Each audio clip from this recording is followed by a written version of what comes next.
everybody. Happy Thursday. Kimberly here. I'm going to do my Christmas memories for Debbie of Reborn Blessed while I'm doing some things. So I have the camera on the tripod so I can do some work on the lovely Miss Genevieve. She is sporting a lovely sweater dress with some, well, they don't completely match, but I don't think they clash either. Some leg warmers and a very fancy headband indeed. It is actually an outfit I myself would love to wear. But unfortunately, they don't really make those things for grown-ups. Well, maybe they do, but I guess I've not looked hard enough. Anyway, just wanted to say hi and then talk about Christmas memories, which is such a lovely idea, Debbie. I was really excited when I saw your video. I just haven't had a moment. It's been a very, very busy week here. Our house is hopefully, prayerfully closing on Saturday, and that will bring some much needed relief of everything there. So I've been doing a lot of emailing and sending papers and all kinds of stuff this week, trying to manage that from here. But it's such an answer to prayer. And so just that kind of stuff and getting some stuff ready for the holidays. And at this point, we're just going to be staying in Texas. My family is elsewhere. But my husband only has a couple days off, so at this point we're probably just going to stay here. May change, never know. Anyway, but when I saw Debbie's video, I got excited because Christmas is my favorite holiday. I just love Christmas. It's, you know, it's such a great time of being with your family. And I was trying to think of my favorite memory, and it's really hard to say one. But I will share, you know, I grew up in Chicago, which to me is the best city on earth, and I've been to lots of them. It is my favorite city still. And, you know, I grew up right in the city, and my grandparents, my mom's parents, had a farm in Indiana.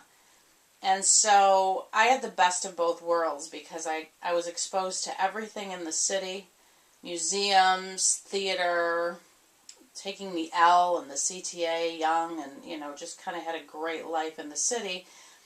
But then I would also get to go in the summer or the Christmas holidays and stuff to my grandparents' farm and ride horses and, you know, play in the dirt and shoot guns and all kinds of stuff like that. So I really had the best of both worlds, and to this day my favorite forms of living are country or city. I'm not really a suburban kind of gal. So anyway, my favorite Christmas memories are at my grandparents' farm. They are both unfortunately deceased now, living in glory. But my mother is one of 11 children, and so I have so many cousins. And every year it was funny because every year the Christmas tree would get smaller and smaller until it was probably about 12 inches tall, and that's no lie. As the quantity of people grew, the tree shrunk. It was always a running joke that if you got up from your seat, you were never going to get it back. It was just, you know, you took a seat where you got one. We spent a lot of time on the floor, and we were okay with that. But what I loved is we would go there. There's not a lot of girls in my generation. All my mom's siblings, of all their children, either had no daughters or one daughter.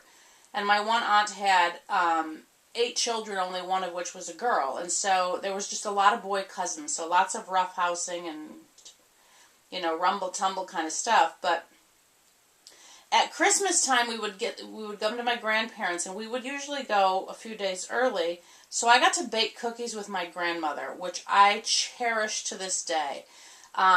She passed down to me the ability to just throw things in a bowl and not really measure, which I love. And I do measure some things, don't get me wrong, but there's a lot of things I don't. And so we would make all kinds of cookies. She would purchase, I'm not really sure what the size was of ice cream, but she would buy her ice cream in these big plastic tubs. and then save them. I want to say they were 5-gallon tubs, and she would save them. And so then the few days leading up to Christmas, we would bake just at her kitchen table, and we would make all kinds of cookies, sugar cookies. My favorite thing, I don't really like sugar cookies, the iced ones, but we iced them with our finger, which I always thought was so much fun. You'd like dip your finger down to the frosting and like swoosh it across. And we would make all different colors of frosting. We would make what she called bonbon cookies, which was basically the sugar dough cookie, the same recipe as the sugar cookie. But then you would flatten a piece in your hand and either put pecans or candied cherries or maraschino cherries in the middle and roll it up. And then when they came out of the oven, you frosted the pecan ones with green icing and the cherry ones with red icing. That way people knew what was inside of them. And we would make the peanut butter cookies with the Hershey Kiss in the middle and just a bunch of different cookies. And then we would store them in the ice cream tubs down in her root cellar. And on Christmas, when everybody was over, we would set out plates of cookies. And it was one of my favorite things was as the plate was getting low, I would run down to the root cellar and get the right container and bring it up and keep adding to the plate. So we baked a lot of cookies together. And then one other thing that was really fun about my grandma is she had this old, excuse me, probably from the 50s maybe, I don't know, a Formica kitchen table. Some of you might remember them. It was white and it had speckles all over it and red. And then on the heads of the table there were these little designs of fruit drawings. And the rim was silver, and she would let us color those in with ink pen, much to my mother's horror, and we would color them in, and then she would just clean it off. And I always thought that was so fun that my grandma let us color on her table. So we would do that. She had a little chalkboard hanging in her kitchen for us. And then on Christmas, when everybody would come, I had an aunt who was of Indonesian origin, and so her recipe for wontons is just amazing. And we would all pitch in and help, and everything had to be chopped, in her words, tiny, tiny, tiny. And you would chop everything, all the ingredients had to be very tiny, and we would sit there and chop and mix and cook and saute and roll, and we would line up. I mean, you couldn't eat them fast enough as they came out of the oil. You were like putting them in your mouth scalding hot. And I don't think they ever made it to the table. And all the kids would just, because it was Indiana, 99% of the time it was really cold and snowy outside. So we would all just hang out, and we loved to play spoons. Don't know if people still play that. Don't know if you know what it is. The basic gist of the game is everybody has 4 cards, and the dealer keeps the remainder. We would have to stack like 4 decks together because there were so many of us. And then you have 1 less spoon than there are players, and those are all in the middle. Usually a table, but we usually played on the floor. And you keep going and passing. The dealer looks at a card, and you're trying to get 4 of a kind in your hand. And once somebody has 4 of a kind, they quietly take a spoon and keep playing. And once a spoon is gone, everybody's welcome to take a spoon. And of course, there's a person, kind of like musical chairs, there's a person without a spoon. And so then that person gets the letter S, and you keep playing until once you spell the word spoon, you're out. I mean, it goes on for a really long time. And it's a lot of fun, and the trick is to grab the wide end of the spoon, because if the other person gets the short end, they can't pull it out. But as it would get down, we would, have, spoons going out, and then the cousins who were out would take the empty spoons and start flinging buttermints, and it was always so much fun. My grandfather always made divinity fudge. That was his contribution to the baking. And then dinner was always ham and fried chicken. And my grandmother, I loved making noodles with her. We would make homemade noodles the night before, and they would lay out she swore the secret to the great taste was that she laid them out overnight on newspaper. I'm sure there's some poison in that ink, but anyway, we would lay newspapers on the table and lay out our noodles and then cover them with towels, and in the morning we'd make chicken and noodles and beef and noodles, and all bad food, it was all country food. Loved the breakfasts when we were there, fried mush and pumpkin flowers and stuff like that. So There weren't a ton of gifts. My grandparents, when I was young, would get all of us each a gift, and as we got older, but it never really bothered us. My one uncle, probably, I was a bit beyond the age. I was probably in my early teens. My one uncle started dressing as Santa. My one aunt made him a costume. She sewed and made him a costume, and then the parents would all bring a gift for their respective child, and then the uncle that dressed as Santa, he and his wife would buy either the large Hershey bars or the large candy canes, and everybody got one of those, and it was just a lot of fun, and we just played, and everybody had a really good time. You know, it was like no time had passed between when we last saw each other, and you know, cousins are like your extended siblings, basically, and so we always just had a really good time, and I always looked forward to going there for Christmas, and unfortunately that's kind of passed now that my grandparents have passed. My one aunt tried to do it at her house for a few years, but as time went on and more people passed away, it just kind of, you know, dwindled, which is unfortunate. I try to stay in touch with as many of my cousins as I can, but you know, life is kind of different now than it used to be, and people don't, you know, do what they used to, and so you kind of build your own family, and so yeah, so I just loved, you know, I love everything about Christmas, baking, cooking, people getting together, having fun. So those are some of my Christmas memories. And then with my dad's family, we typically would go, before my parents were divorced, we would go to one of his uncle and aunt's house, Uncle Carl. And I loved Uncle Carl's house. It was like a magical land for me because they had so many Christmas trees.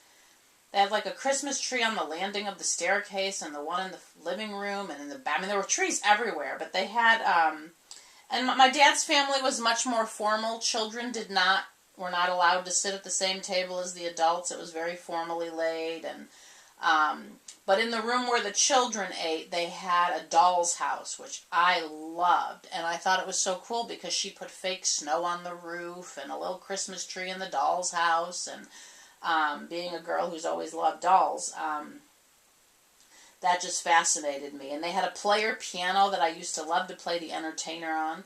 And, you know, the train under the Christmas tree and all that stuff. So both sides of my family had equally, you know, fun things that they did in very different ways. But I just love Christmas. And I decorate, and I have a little tree in my guest bathroom. And I don't know, I just think it's so much fun. I don't have one in the nursery. I don't really have the floor space. It's a cute idea, and maybe next year when I'm a little more settled here. Unfortunately, our living room right now has no furniture. We sold quite a bit of stuff in Ohio, and I do have my tree in there, though. But once the house sells, once everything's finalized on Saturday, we are going to be buying some new furniture for there. So it's a little different, but, you know, so I'm just trying to do the best we can this year, and my husband and I are trying to start our own traditions. Christmas is very different in Africa. I was blessed to spend a Christmas there. I'm sorry I'm rambling. I just, I got in a talking mood, I suppose. It's much more of a religious day, and it really is the reason for the season. And they certainly do not forget that. Everybody goes to church, and it was very interesting because we were only served meat 2 times at the house that I lived in. One was Christmas and one was Easter. Meat is very expensive there because you don't go to the you can go to the grocery, the middle class do, but the regular people buy an entire goat or lamb and chicken and butcher it themselves. And so it was interesting. We came home on Christmas Eve, and there was a lamb tied up to our tree in the yard, and there was a chicken perched on the windowsill just outside the kitchen. And so that was our feast. But the family spent, they got up in the morning and butchered the animals and prepared them and started, getting them ready to cook. And then they spent most of the day at church. And then the meal was served, quite late in the evening. So it's just looked upon differently. They don't really give gifts to each other. So this is kind of new for my husband. And so our first Christmas together, my husband being of Kenyan descent, I did purchase some kente cloth, which I used as our tablecloth. This year I have it underneath my nativity. I want to try to incorporate some Africa into our Christmas. So we have, one thing I like to do when I travel is buy children's books and Christmas ornaments. So I do have Christmas ornaments from all over the world. But anyway, yeah, so we're just at this point, it's probably just going to be us here. Don't know yet. We've been invited a couple places, but, with his work schedule and only having a couple days off, we would have to travel on Christmas Eve, and then his birthday is actually 2 days after Christmas, and so that would be the day we travel home. So, I don't really want him to spend those 2 days traveling. So I think we're just going to have a nice quiet Christmas like we did Thanksgiving, which was fabulous. So, that is way more information than you probably wanted. I have no idea how long this video is because I'm sitting at my table working and my tripod is behind me. I will hopefully be putting Asriel up on eBay today. He is ready to go. I really wanted to redo his eyelashes. I was very unhappy with how they looked. They looked too moist to me from the glue, so I have redone his eyelashes, so he's ready to go. I'm hoping to find the time this afternoon to put him up on eBay, and I will, put a link on Facebook and Instagram that he's been put up on eBay. I'm hoping to start ordering some other stuff once the house sells. I need to order some bodies and hair and all kinds of other stuff. So, moving forward with babies. And I need to start another baby soon. So, anyway, we hope everyone is well and really enjoying the holiday season. And thank you, Debbie, for having us talk about holiday memories. I've watched a couple of your videos and I'm really enjoying them. Again, I need to go back and comment on some because I do typically watch while I'm doing other things. I'm really not good at doing one thing. I am such a multitasker, which in some ways is good and in other ways is not. But I need to go comment on some of your videos because I'm really enjoying them. So anyway, thank you so much, everybody. Have a fabulous day and holiday blessings to all. Genevieve says Merry Christmas. Bye-bye.